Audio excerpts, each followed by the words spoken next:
Je vais commencer. Bonjour, mon nom est Diane Régimbald. Je suis la présidente du comité femmes du Centre québécois du PEN.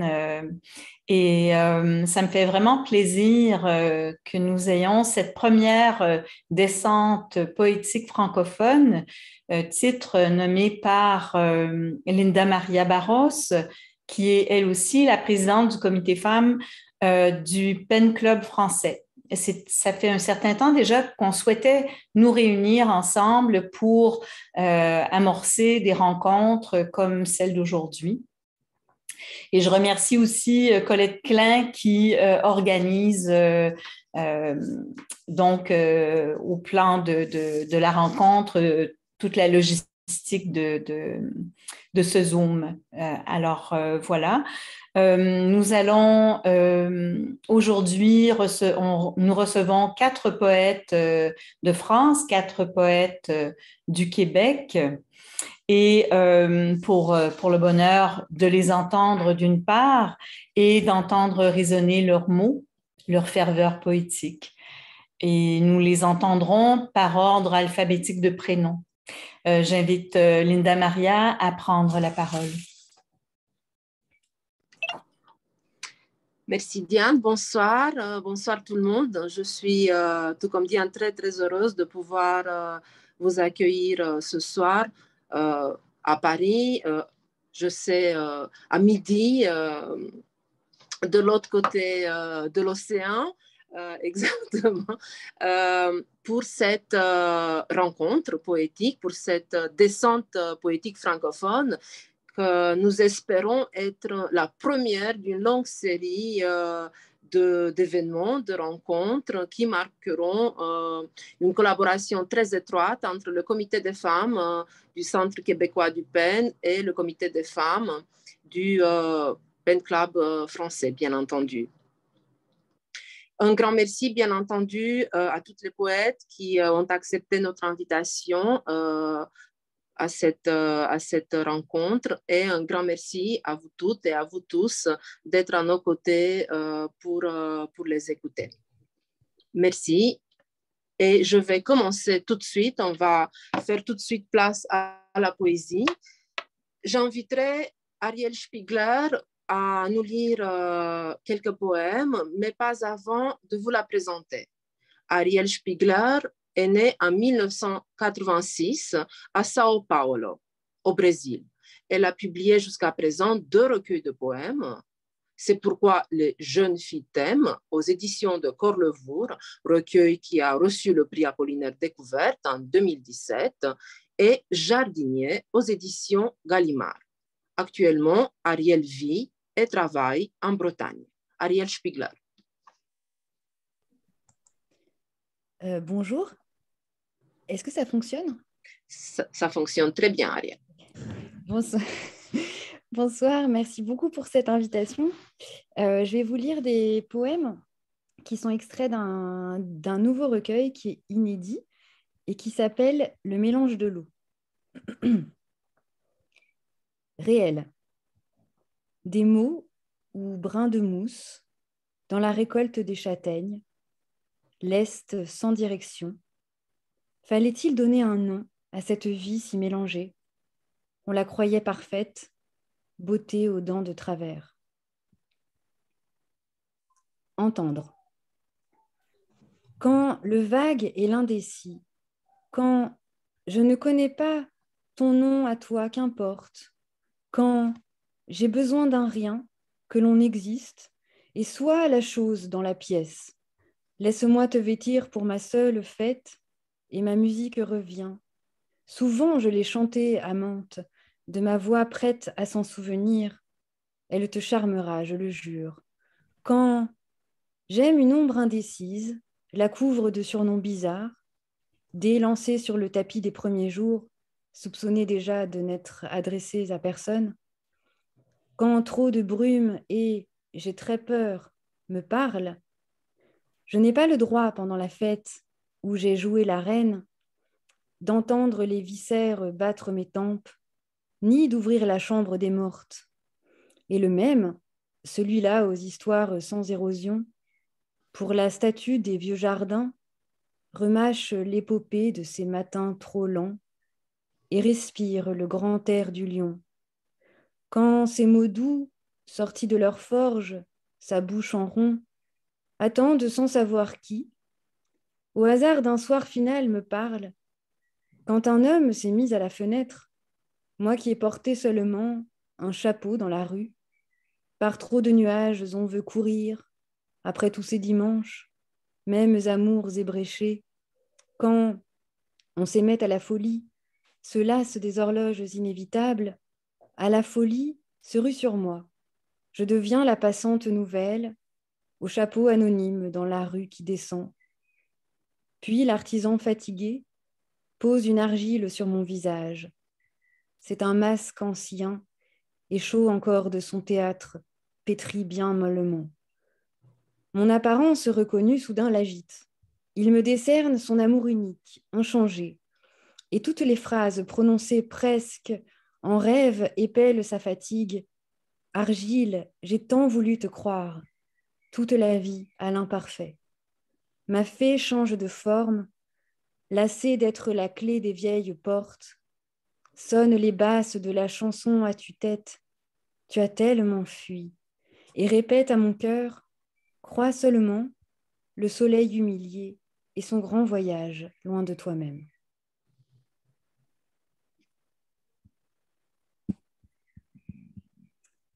La meute. Vilain miroir, que crois-tu dire? Bonté lucide ou l'Everest? Ici tout se joue, mais tu demeures empêtré dans la foule, comme tout le monde. De l'eau. Tu te souviens de ce que ça fait? La sensation du sel et du vent.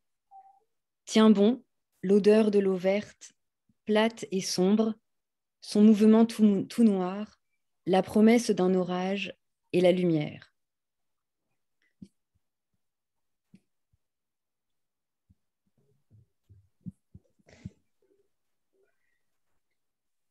Dans les vagues. Après la barre des rouleaux, tout sera tendre. Un poisson froid sous le vacarme, poème au ras du sable, avec du sel dans la bouche et des bulles, des mots tout ronds en file indienne, respiration de la vie d'avant. L'après-midi, les voiles des bateaux s'obstinent à claquer, même à l'heure de la sieste. Dans la mansarde sombre, papillon de l'été, l'irisme tombé comme un clown, on sort son ennui en quignon de sa poche, voici l'eau calme dans un verre.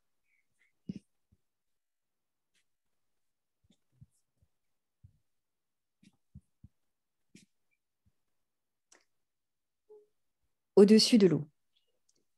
Des lampadaires laissent les rues noires, silhouettes sur le pont, mais tout s'estompe dans la nuit.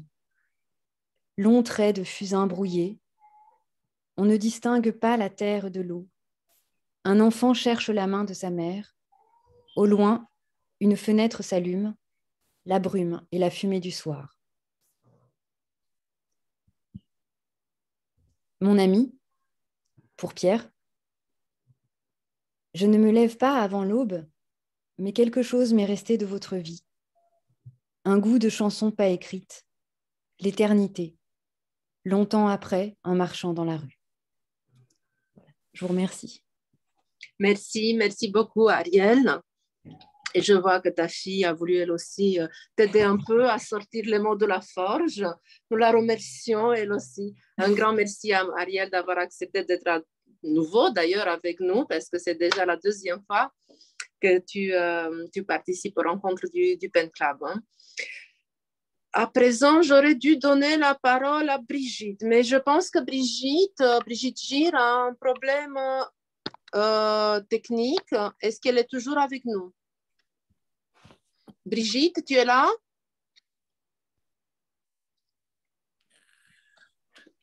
Est-ce que tu as pu te... Non, elle n'est pas là. Elle est là, tu as pu te reconnecter. Voilà, c'est bon.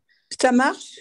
Oui, oui, ça marche, Brigitte. Oui, oui, j'ai vu que tu t'étais déconnectée. Je vais vous présenter, bien entendu, Brigitte. Née à Genève, Brigitte Gir vit à Paris depuis 1976, où elle exerce comme traductrice, tout en se consacrant parallèlement à la poésie. Elle est l'autrice d'une quinzaine de recueils, dont Avant, je vous voyais en noir et blanc, publié par Jacques Bremond et prix Claude Cernet en 2001, Par les nus chez Lanskin, prix Charles Vildrac 2012 de la Société des gens de lettres, Incertitude de la note juste, toujours chez Lanskin, Premio di Ligrio à Rome en 2015 et plus récemment, l'année dernière, à la Rumeur libre, le recueil Partition tombé en poussière. Brigitte Gir. Merci Linda. Je vais justement lire quelques poèmes de Partition tombés en poussière, qui est mon dernier livre. Je suis en Bretagne aussi, comme Ariel, je vois. Donc je parle depuis la Bretagne. Pendant qu'Alice nous guettait dans la cour... Brigitte, que tu changes un peu de position parce que là, on voit que le haut de ta tête. Voilà, c'est mieux. Non. C'est mieux? C'est instable. Tu peux baisser, voilà, c'est mieux. C'est mieux. Ouais. Pendant qu'Alice nous guettait dans la cour, en compagnie des fées de mon enfance et de quelques chiens et chats désabusés, tapis dans l'ombre de nos ombres, souffle léger à la racine de l'être, l'invisible dessinait notre double. Pour le reconnaître, il eût fallu braver le qu'en dira-t-on, affronter les terreurs ancestrales, la folie quotidienne de l'autre en nous. Arraché d'une main dématérialisée au fil encombrant du moi, celui, réputé plus léger, de ce double intrusif. Nous aurions tant voulu vivre sous le règne de la cohérence une histoire légère dont les images furtives seraient à mettre au compte d'une beauté difficile, mais les temps ne s'y prêtaient guère. Notre histoire aura été une préhistoire qui refusait de se nommer et dont le chemin de basse-terre, parcouru à l'aveugle, n'a cessé de frôler l'éboulement. Nous avons tenté d'épeler ce qui lie à l'intime, ce bonheur ébouillanté à la naissance, ces jointures altérées, cet universel brouillage. Aujourd'hui, nos pensées ensanglantent les murs de la ville, sèment des broussailles sur des tapis de roses. Jamais ne se décèle la tombe, close sur un tout premier secret. La confusion subsiste entre le rêve et son exécution. Étranglés de joncs, les eaux de l'étang ravivent une mémoire d'écaille, antérieure au monde. Témoin de l'inexorabilité des choses, l'immobilisme des pierres. De tout temps, nous avons été partie prenante d'un combat contre ce qui ne se nommait pas, rêvant d'un avant et d'un après qui jamais ne s'en mêleraient, l'un suivant l'autre d'un pas égal, de chaînes de plomb nous rattachant aux passagers du monde, d'une clairière qui s'ouvrirait sur nos regards après débroussaillement. L'épure n'est pas notre partage, à peine notre désir. Aujourd'hui, comme hier, nous traçons ce que par avance, tel un paste sacré, nous renonçons à connaître. Je continue, je m'arrête. Oh, tu peux peut-être nous lire encore deux, trois textes. Deux, trois textes. Mon corps, troublé par une eau hantée, se fond désormais dans une ville liquide, le lieu de ma naissance. Des cygnes blancs hurlent à la mort parmi les hirondelles. Cartographie du noir et blanc comme cette antique filmographie du chef-d'œuvre et d'une propagande obstinée à déguiser ses propos sous des images de contes de fées. On pourrait en faire un poème traitant de l'indéfini qui inaugure toute naissance. Mais pour nous, qui fuyons le sort commun, il y a tant d'autres choses à dire, tant d'autres choses à faire, comme escalader le haut palmier, palme après palme, en soustraire sans effleurer le chant du rossignol, ce qui encombre la voie, conduisant à l'impasse du ciel. Je m'arrête? Comme tu veux, un tout dernier, voilà. Un tout dernier. Bon. Les épreuves ne manquent pas. Cet hiver, par exemple, quelqu'un, je ne me souviens pas de son nom, m'a confié l'étrange tâche de séparer ce qui en nul horizon les séparable, la mémoire vive de celle morte. Depuis lors, je m'exerce à l'impossible exégèse, creusant jusqu'à l'absurde de mes mains nues les balbutiements du signe, relégués dans d'improbables lieux. Chair décollée, vieille peau, vivant leur vie de parchemin, où vient se nicher ce qui subsiste de ce que je fus. Merci beaucoup. Merci Brigitte d'avoir partagé avec nous cette partition tombée en poussière, mais que tu as fait revivre, et d'ailleurs, que tu fais d'ailleurs revivre assez souvent dans tes recueils. Merci beaucoup. Hein. Et je vais passer à présent la parole à Diane.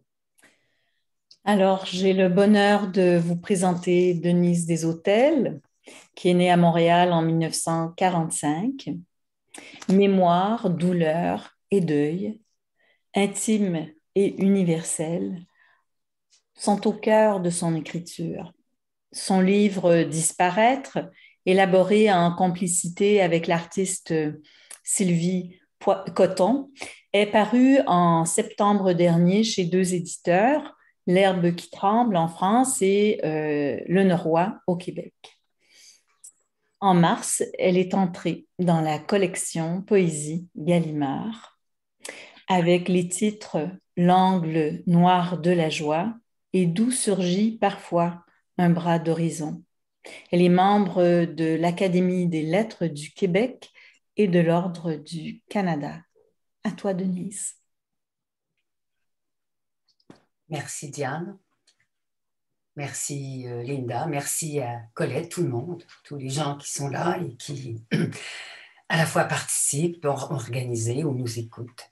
Je vais donc lire un extrait de ce livre qui a comme page couverture « Disparaître » au Québec et « Disparaître comme ceci » en France. Et donc, c'est justement « Valises et chaussures », le 2e chapitre que je compte lire aujourd'hui. De quoi parlions-nous au juste? Aimer, c'est éloigner. Longuement aimé, l'avons supplié, reviens, pose-toi ici. Mais nous le pressentions, tant de souffrance dans tant de chants funèbres, aller à sa rencontre, c'est ce qu'il fallait en habit d'espérance. Même fausse. Tout ce qu'il y avait de corps, d'écorce, d'effroi, d'instinct, d'extase disponible, l'avons rassemblé autour de nous, avons tressé nos bras pour le voyage. Comment achever l'ébauche, ouvrir vaste les pluies et les nuits des premières lueurs de l'espoir. Comment ne pas résister quand tout se noie sur fond vert au vol affolé des caciques à fleurs jaunes. Ton souffle, je le pose parmi nos bras. Menu précaution contre ce cri qui croît en nous. Du paysage, chaque branche s'inverse. Tu dis se refaire un regard. Nos paupières accablées par les manèges d'avant-voyage. Leur piège et l'enjeu, qui de nous l'emportera? Coupe l'arbre, tête penchée, touche le sol, son aile, pour nous remettre en marche. Petit pan de montagne, poche de battement, brûlé. Petit pan de mer sans nageoire. Petit pan de ville et d'instants aveugles. En solitaire s'y ancrent certaines silhouettes silencieuses, fractions fanées de foule. Comment décoder la peur et l'euphorie d'élan bruits tropicaux, d'élan cahiers, des lentes pages de meurtrissures et d'ailes, qui rampent en pleine ténèbres, plein jour, juste avant un premier essai d'envoler. La traversée sera lourde, au fond, nos phrases le savent. Leur écho froissé sous la énième doublure d'océan de cuir est toujours là, l'accroc. Là, ce quelque chose d'implacable qui s'impatiente. Babel opéra, livre de l'exil. Quelqu'une y demande où est le cœur. Avant de répondre, il n'y en a plus. Il neige dans nos larmes. Un parfum de vent ou de repentir pointe sur ma joue. Juste des grains de sel, égarés, juste un oubli bruyant. T'ai-je trompé? Ne t'ai pas dit plus tôt, je suis poreuse et précipice, pas dit seule, je suis sans fenêtre. Mais regarde bien au fond là, aux niches des amas d'exode, de cercueils et d'araignées. J'arrive toujours les mains faussement vides. Nos âmes d'errantes comme on les aime, aux nombreuses bagues d'étoiles y flamboient, entre deux ululements d'aube. Quelqu'une répète son écho sous nos paupières. Le cœur comme quelque chose de rare, le cœur. Là où il y a afflux d'océan, il n'y en a plus.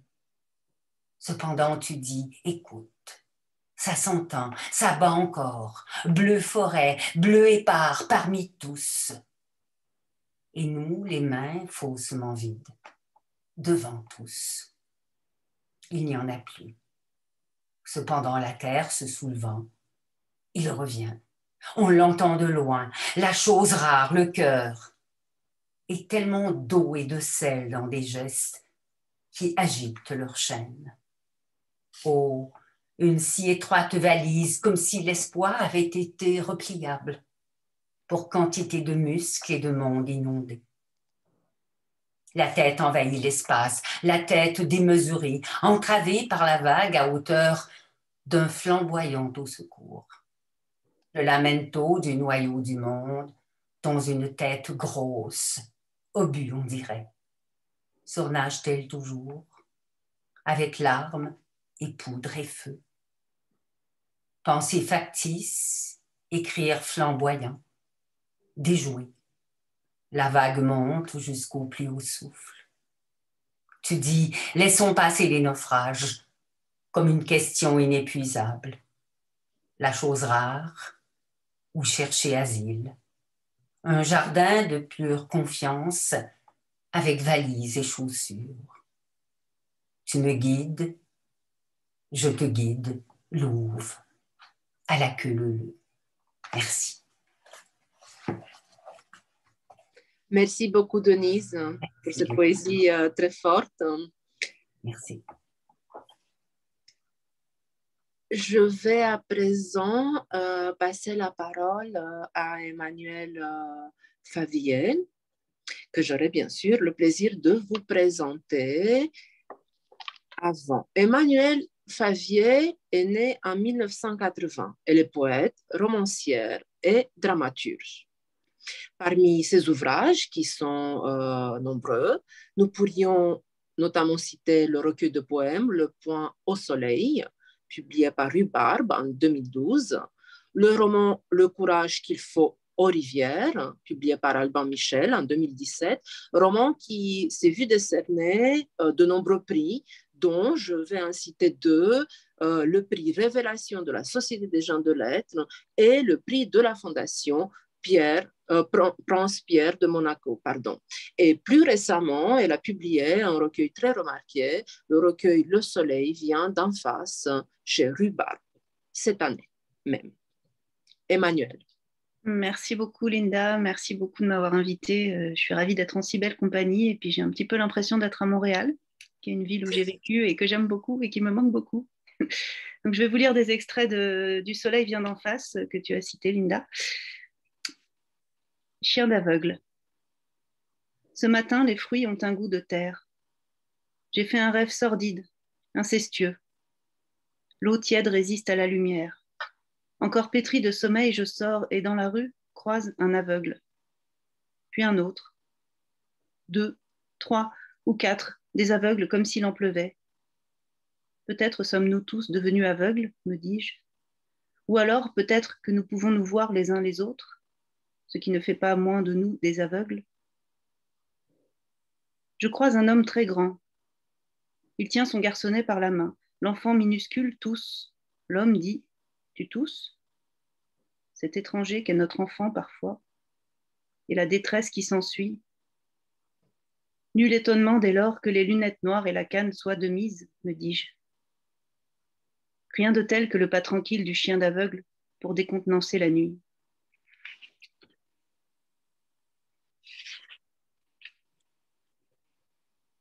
Nulle part. Tu dis que le froid est la plus grande tristesse. Rien que tu haïsses tant, rien qui humilie tant, rien qui dénude tant que le froid. Nous marchons, l'air est glacial et nulle tristesse. Nous n'allons nulle part. Pourtant, nous sommes frères et sœurs de larmes. Il y a dans l'ombre qui te traverse le fantôme d'une femme que tu as aimée sans geste. Tu dis que l'amour se passe des corps et ne doit pas être gaspillé. Je ne sais si tu veux dire gâché ou dispenser en vain.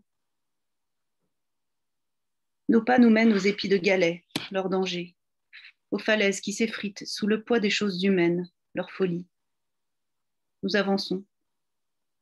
Tu ne dis pas que l'amour est un piège, pourtant nous sommes sœurs et frères de colère.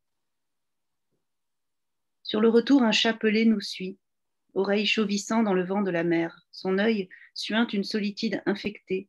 Ses pattes crèvent de tendresse refusée. Sa laideur nous étreint.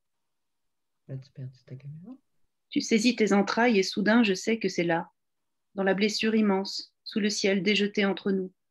C'est là que tu as froid. Je t'entraîne. L'hôtel n'est plus très loin. Nous rentrons, persuadés que nous n'allons nulle part.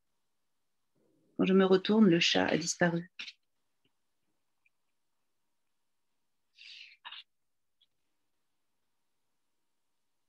Il est possible qu'à un moment ou à un autre, au creux séparant la page 78 de la page 79, soit les 2 premières pages sur 3 du chapitre intitulé « La Rousse », 33e chapitre sur 56 d'un roman écrit l'année de ma naissance et dont le titre est le nom d'une ville sans qu'il soit question de cette ville ou presque dans le livre, entre ces 2 pages, où l'œil, en se promenant sans véritable intention de lire, peut récolter quelques mots orduriers, le reliquat d'un rêve, des rideaux verts et du violet qui teintent la scène sans que l'on sache pourquoi, au creux de ces 2 pages, j'ai retrouvé, en ouvrant ce livre une dizaine d'années après l'avoir lu pour la première fois, et tandis que je me rendais dans la ville donnant son titre au livre, raison précise pour laquelle j'avais décidé de le relire, j'ai retrouvé un petit morceau de papier ligné, feuille détachée d'un carnet dont j'ai oublié l'aspect initial et sur laquelle sont inscrits de ma main les mots suivants. 2 points, ouvrez les guillemets, il est possible qu'à un moment ou à un autre, fermez les guillemets. Sans capital initial, ni suite à la phrase, et sans que je puisse relier ces quelques mots à quoi que ce soit qui concerne ce livre ou la vie que je menais 10 ans plus tôt.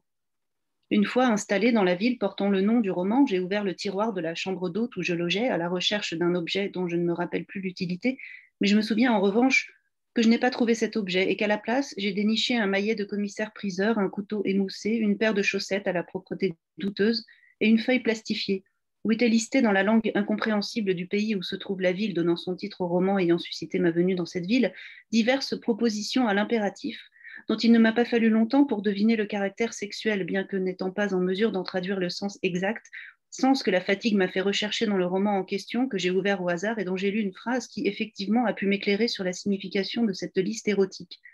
2 points, ouvrez les guillemets. Dans le tiroir, il y a de la peur et des photos et des types qu'il est impossible de trouver. Fermez les guillemets. Phrase qui m'a semblé en parfaite adéquation avec l'état où je me trouvais et qui sans doute était assez proche de celui où j'étais 10 ans plus tôt en écrivant, sans finir ma phrase ni l'avoir véritablement commencée, qu'il était possible qu'à un moment ou à un autre.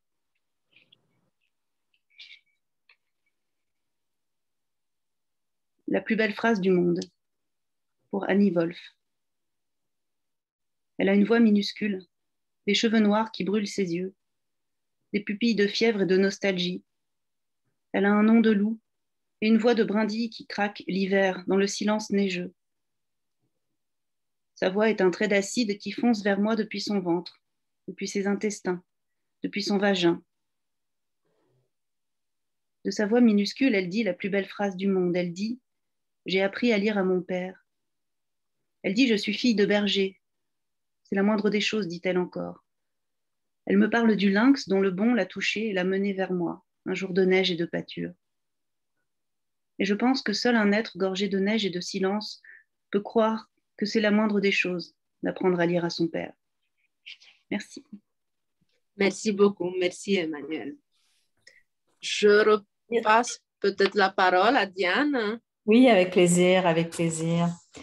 nous vivons un beau moment de lecture.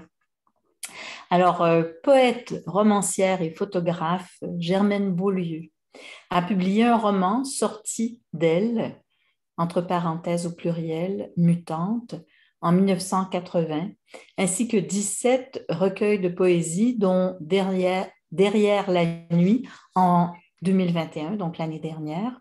Elle a œuvré en tant que psychologue pendant de nombreuses années. Pour cette autrice, la poésie et la psychologie demeurent des sources constantes de questionnement. Elle a cofondé le comité femmes de PEN Québec en 2015 à la suite du congrès international qui a eu lieu dans la ville de Québec. Alors, Germaine, c'est à toi.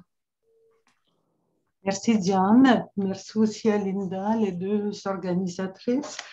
Alors, comme les causes du PEN me tiennent beaucoup à cœur, aujourd'hui, je vous lirai un extrait de mon recueil intitulé Empreinte, un chapitre que j'ai dédié entièrement aux détenus politiques.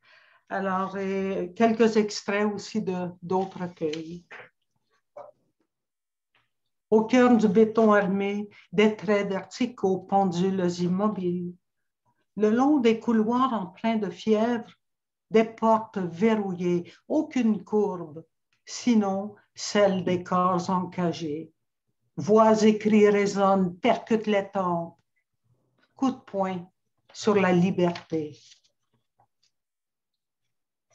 Entre les murs, des fantômes captifs, graffitis, lettres sourdes, l'âme sur les lèvres, dans les veines, rivières caillouteuses.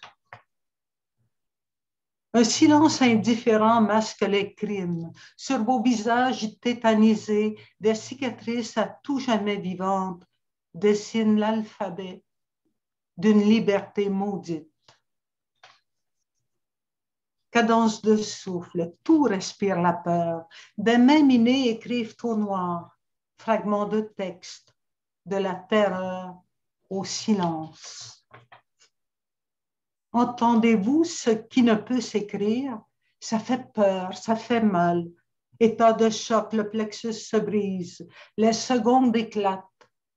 Autant d'otages condamnés. Sans fin, des clameurs aux syllabes affûtées résonnent à huis clos. Les muscles tenaillés, l'épiderme recouvert de plaies. La conscience agonise. Prisonnière de la noirceur, les pierres dorment. À coup de blackout et d'inertie, nous masquons l'avenir d'un rideau de plomb. Par la même porte, nous sortirons tous l'âme nue. La vie reprend son air d'aller. Dans la prison, les fauves blessés sortent des tanières, cherchent une odeur de vivant. Un filet de lumière tapisse les murs, lénifie la souffrance. Mots enfiévrés, autour de l'hécatombe, l'air durcit. Soudain, l'aube se dresse. À pas de loup, les enfants sautent entre les mines, jouent à la marelle. Sous les nuages menaçants, des ombres désarmées tiennent encore debout. Les manuscrits brûlés, comme une criminelle, la poésie abattue. Une nappe de sang macule les ventres torturés. Entre chien et loup, du vivant le mal. Sur ma peau, les mots meurent comme ils ont vécu. Rituel incessant, une mise au monde déjà mise en terre, manège infernal, à petit feu, l'agonie planétaire. Temps sans issue, prisonnière du cercle, les aiguilles languissent. D'un pas lourd, je marche, la terre saigne. De noms, de souvenirs, j'avance. Je dis maintenant, j'oublie. Cadence de blessure, le jour vieillit, rêves et ambitions délaissées. Sur la page, la main cherche l'espace où écrire métamorphose. Je veux sur le champ des verbes d'éclat, au bout des lèvres, des syllabes franches à saveur d'amour. À force de serrer les poings, le sang glace. Que pouvons-nous encore semer de vraisemblables? Noircir le regard, saigner la mémoire jusqu'à l'amnésie. Dans le crâne, les sons cognent sans le moindre écho. Spasme. Au hasard des éclairs, les otages tombent, tic-tac d'un monde en soubresaut. Et ça tourne, si vite ça tourne, tête en toupie, les ténèbres. L'élan retombé dans un non-lieu, même la forme la plus rebelle capitule. À jamais les cils clos, depuis longtemps, le cœur s'est tu. Je dis oui aux couleurs malgré le poids de la nuit. Je dis oui au halo qui m'enveloppe. Je dis oui au gouffre sans en connaître la profondeur. Mon cerveau, un missile téléguidé. Je crains l'implosion. Requin, ange ou soldat, je suis vous, moi et l'autre. J'habite cette table qui vous fait ombre, ciel et enfer qui vous réchauffe. Je vois où il pleut au fond des yeux. Je vous emmène loin de l'horizon et des cendres. Comment décrire l'inaccessible? Comment jouir du texte qui lévite au-dessus de l'indicible? Comment empoigner force vive ce qui souffre? Laissons à la page sa noirceur cicatricielle. De la terreur, ne remuons rien. Merci. Merci beaucoup, Germaine. Merci beaucoup pour ces poèmes qui sont un devoir de mémoire très touchant. Et mémoire que nous le constatons, n'est-ce pas, tout le temps, que la vie n'a de cesse de réactualiser de manière tragique. Et cela nous rappelle bien entendu aussi que c'est l'une des missions essentielles du PEN, de tous les centres PEN, de combattre pour le devoir de mémoire, pour ces détenus, pour la paix. Très, très important, surtout maintenant, bien sûr, d'avoir tout cela à l'esprit. Je vais à présent inviter Laure Campeau, qui est poète et pianiste, à nous lire certains de ses poèmes les plus récents. Laure a publié 9 recueils de poèmes. Je vous en citerai quelques-uns. Lettres au Voyou Céleste, publié par Lamandier en 2010, qui s'est vu décerner le prix Ponston de la Société des gens de lettres. Le manteau rapiécé, un voyage au fil du souffle, publié par Unicité en 2017 et qui, un an plus tard, s'est vu décerner le prix Vénus Kurigata. Et plus récemment, l'année dernière, en effet, Grand Motel du Biotope, paru chez Apic en Algérie. C'est à toi, alors. Et notre ami est finaliste du prix Léon-Paul Fargue, comme l'est également Brigitte Gir. Voilà. Merci Sylvestre pour cette précision. Merci. Merci Linda et merci Diane pour cette invitation qui me touche beaucoup. Alors, chambre éternelle, tu réclames une échelle, on te donne une cage. Tu réclames un fil de lumière et trébuches dans les catacombes. Tu réclames le fil, pas la patte. L'oiseau, pas la cage. La peau sans la crème. L'amour sans le son. L'éternité sans arrêt. La suite sans partition. J'aime ma maison. La préface est dans l'escalier. J'écris par la fenêtre, des arbres délicieux. J'ouvre les fleurs. Je féconde les murs au pinceau. C'est plus sûr. J'aime ma maison. Le paradis, c'est derrière les paupières. J'achète le noir du noir. Et la nuit n'est pas étonnée. Je prépare mon intérieur, une maison pour demain. J'achète aussi des murs de lumière, des étages de rédemption. des souris confites dans des boîtes Tupperware, des lits de verre et des plafonds d'eau. J'aime ma maison. J'achète le noir du noir et la nuit n'est pas étonnée. Je défroisse mes anges, je nourris mes fantômes. À la première gare, je mets sur pause, puis retrouve mes compagnons des faubourgs du corps. Larves, sauterelles, paramécies, ils sont tous là dans ma maison que j'aime. Mais petit à petit, en catimini, la maison se grippe et griffe. La maison s'énerve et s'emballe et m'aboie. Entrez le code pour prouver que vous êtes humain. Entrez le code pour prouver que vous êtes chez moi. La maison m'aspire et m'engloutit.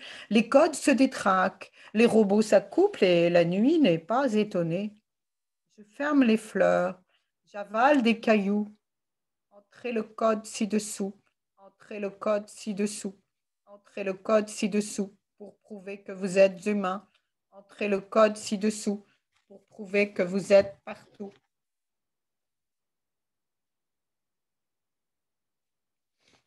Tombeau ouvert.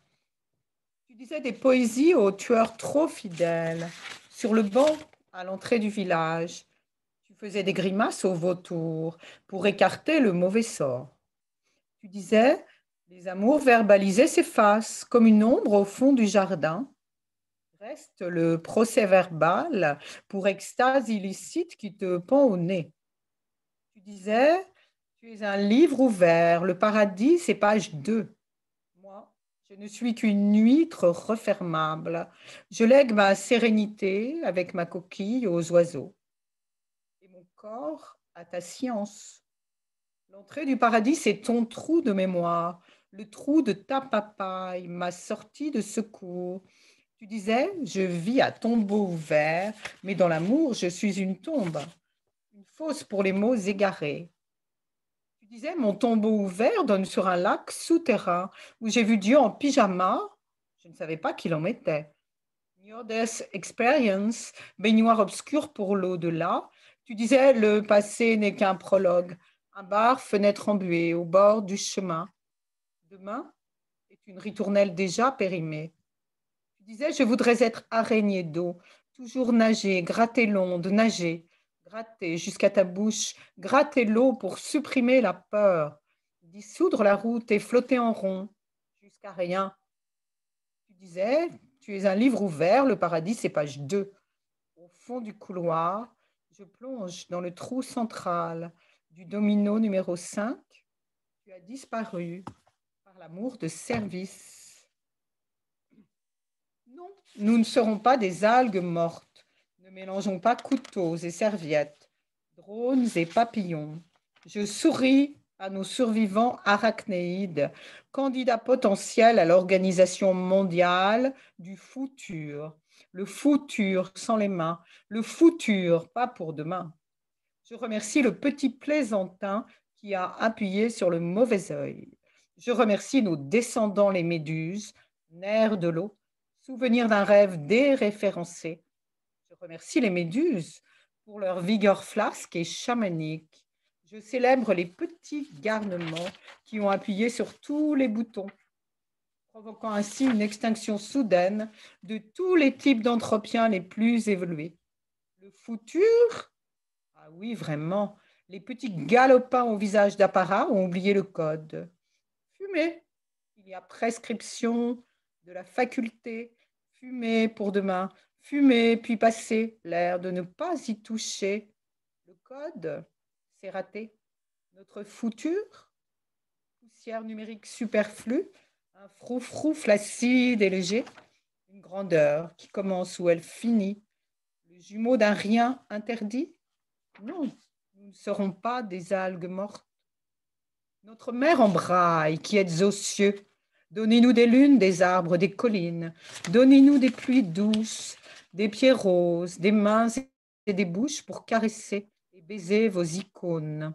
Donnez-nous des cœurs de silice et des seins d'aluminium pour recharger vos étoiles tombées du nid.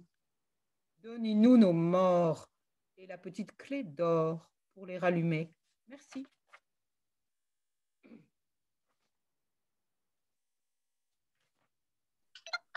Bravo, c'est vraiment très belle. Merci Laure pour cette poésie, comme toujours, très ludique, mais très incisive. Hein?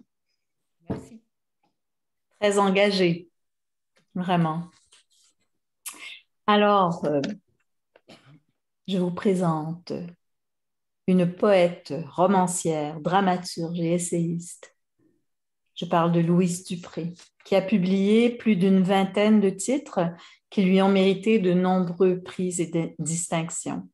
Mentionnons les recueils de poésie Plus haut que les flammes en 2010 et La main hantée en 2016, paru aux éditions du Norrois et aux éditions Bruno Doucet. Ainsi que Nous ne sommes pas des fées, en collaboration avec Vanessa Younsi, un titre paru tout récemment en 2022 chez Mémoire d'Encrier. À toi, Louise.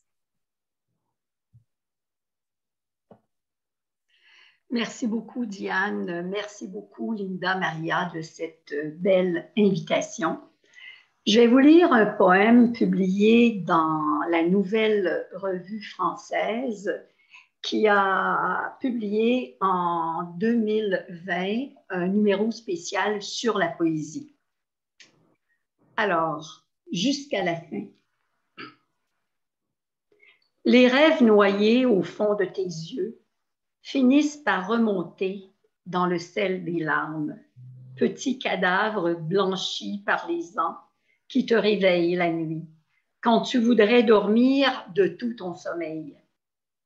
Il est trop tard pour les regrets, trop tard pour rattraper le temps enfui.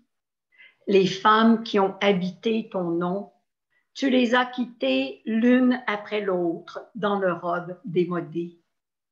Et te voilà maintenant nu devant le miroir.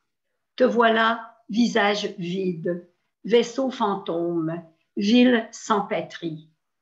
Et tu souhaites écouter tranquille la mélodie du monde en laissant surgir des images qui ne te blessent plus.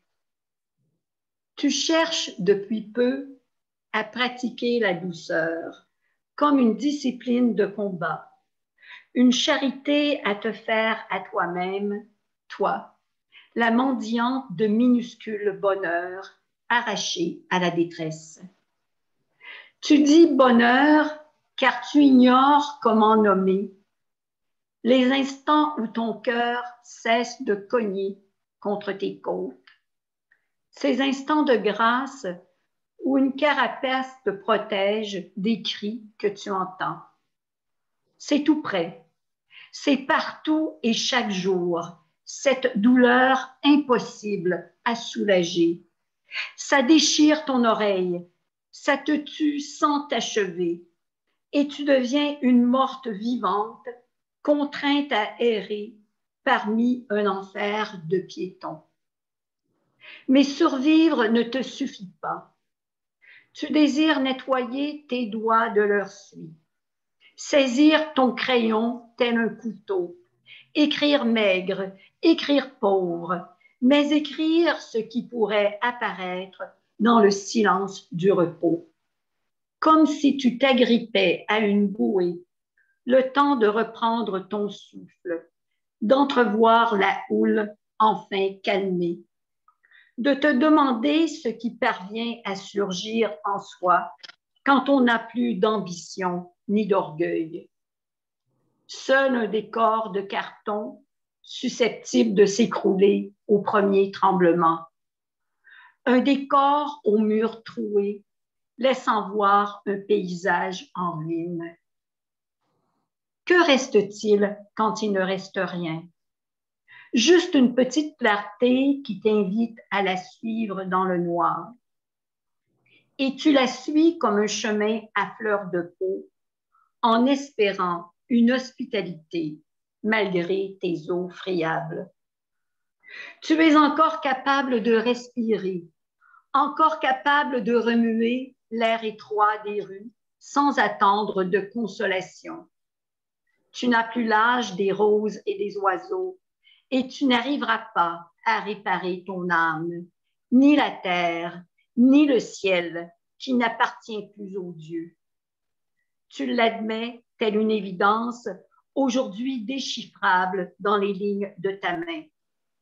Car tu apprends à lire ce qu'on n'a pas voulu t'enseigner, comme on ouvre ses fenêtres pour faire entrer les parfums de juillet. Tu es une glaneuse fouillant dans les poubelles et tu recycles bibelots, cartes postales ou poèmes 1000 fois récités dans les écoles avant d'être condamnée à l'oubli. C'est si vite effacé un tableau noir, si fragile la mémoire des livres qui tentent de résister à toutes les pollutions. Tu empruntes aux siècles anciens la voix des pendus, implorant la pitié de leurs frères humains. Mais tu ne crois plus en ton appel. Tu ne crois pas pouvoir ébranler les murs érigés aux quatre coins de la honte. C'est partout et tout près, comme une fièvre sans remède, un acide qui gruge la raison. On te rend folle et tu le sais, mais tu préfères ton tourment à la maladie des cœurs endurcis. Tu apprivoises ton désir et tu écris, malgré la peur qu'on te coupe la main. Tu cherches des synonymes modernes au mot merci. Tu dis compassion ou bonté, en te dressant contre la langue létale qu'on t'inflige. C'est partout. C'est patience et ruse qui piratent chaque jour ta tête comme un réseau mal protégé. Tu aimerais pouvoir oublier, mais tu choisis la souffrance plutôt que de renoncer à l'inquiétude du monde incrusté dans ta chair. Le poème ressuscite des paroles assassinées. Il allume des bougies devant le malheur afin de le rendre supportable. Le poème est une supplication secrète, une nuit qui désire faire écouter les opéras du passé. Tu chantes faux et mal et misère, mais tu chantes, car rien ne sert de larmoyer, même si le siècle s'enfonce dans la mer comme un paquebot éventré. Il y a eu des orchestres capables d'accompagner leur propre sortie. Il y a eu des désespoirs qui ont trouvé courage jusqu'à la fin. Tu ne veux pas mourir avant la mort et tu comptes sur tes doigts les années qu'il te reste en cherchant de quelle résistance te réclamer, sinon de la vie même que tu veux user jusqu'à la corde. Tu reviens au verbe vouloir et tu le répètes comme s'il pouvait se montrer assez bienveillant pour apaiser tes pleurs. Et sans attendre le moindre secours, tu lèves le regard vers l'espérance de l'aube afin de l'accueillir dans ta paume. Merci. Merci beaucoup, Louise, vraiment. J'ai l'impression de manifeste de la dignité. C'est vraiment un très beau texte. Alors, cette dernière poète qui nous lira ses poèmes, née à Montréal. Depuis 1965, elle a publié plus de 40 livres, dont Ardeur, Ne touchez pas au crépuscule et tout récemment L'ongle, le vernis. Ces livres sont traduits en plusieurs langues. Femme du présent, toujours plongée dans la question du sens. Nicole Brossard.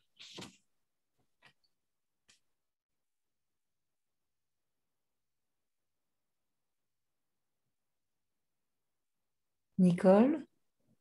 OK, je vois. Alors, je redis, merci Diane, merci Linda Maria, merci à vous toutes d'être là. C'est vraiment un plaisir, même, je dirais, un petit bonheur d'être avec vous. Je vais lire un texte de Ne touchez pas au crépuscule et puis les autres seront de L'ongle, le vernis. Noir est un chiffre tombé du silence.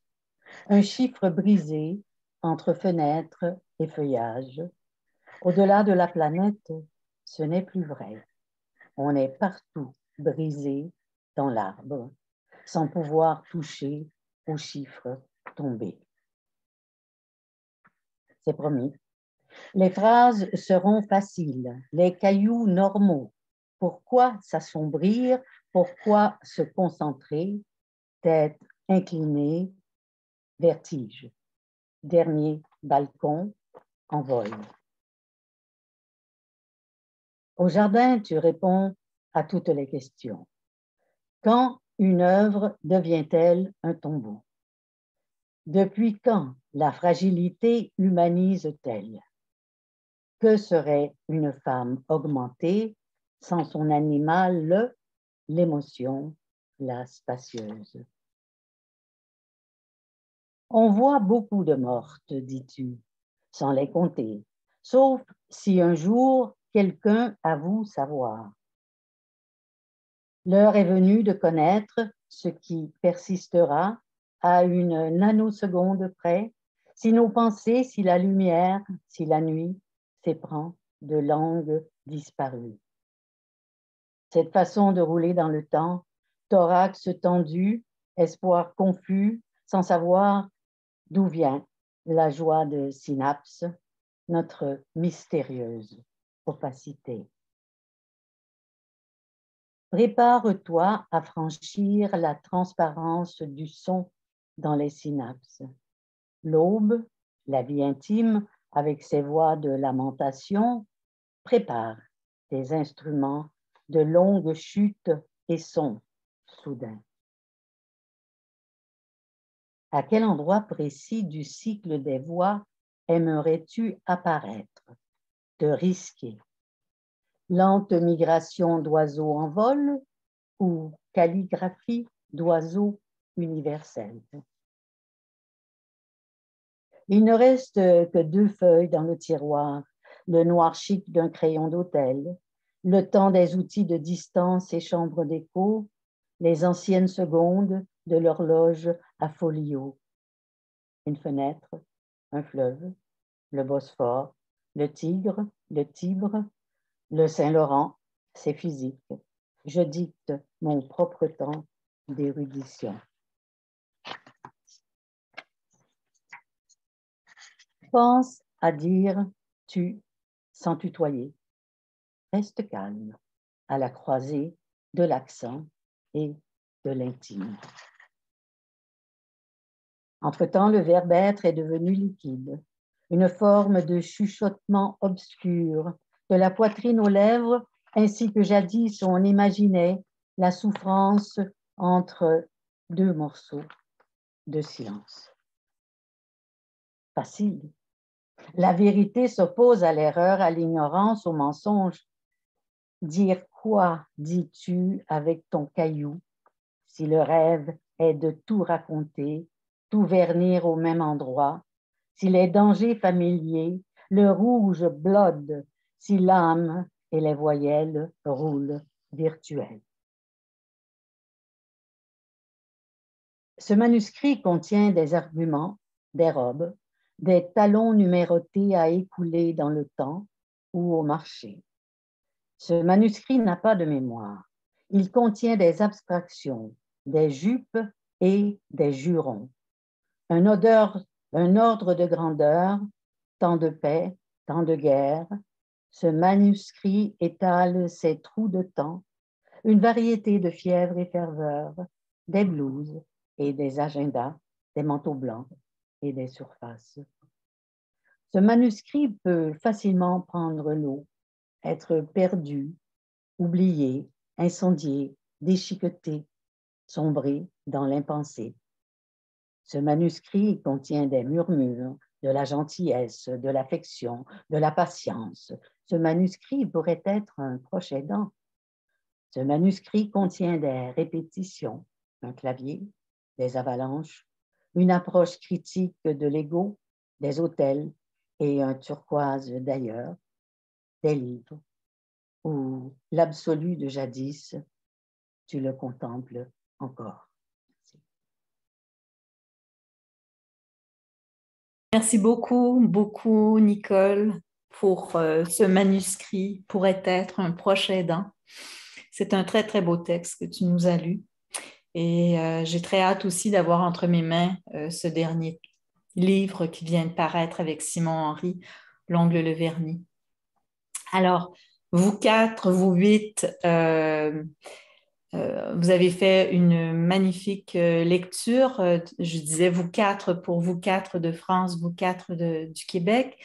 C'est merveilleux de vous avoir réunis ensemble et j'espère, comme le disait tout à l'heure Linda Maria, que nous aurons d'autres descentes poétiques francophones qui pourra nous lier encore et encore. Je laisse la parole à Linda Maria et je remercie vraiment le Pen Club français pour avoir organisé ce moment aujourd'hui ensemble. Linda Maria. Je voudrais bien entendu vous remercier les poètes avant toute chose pour ce grand moment de poésie où j'ai senti qu'il y avait une conjugaison très subtile, très ductile aussi de douceur et de combativité. Comme le disait Germaine Beaulieu, la douceur comme discipline de combat, un vers que j'ai particulièrement apprécié. Je voudrais bien entendu remercier notre public qui est toujours très fidèle et enfin remercier Diane pour sa gentillesse et pour son investissement dans l'organisation de cet événement que j'espère, tout comme elle, n'être que le premier d'une très très longue série, comme je le disais au début, d'événements à même de nouer des liens encore plus forts entre le PEN Québec et le PEN Club français. Donc, un grand, grand merci à vous tous.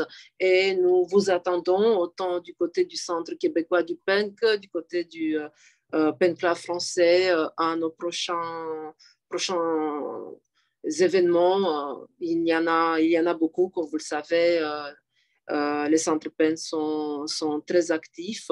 Donc, n'hésitez surtout pas à vous joindre à nous pour les prochaines rencontres littéraires. Merci beaucoup et bonne soirée à tout le monde.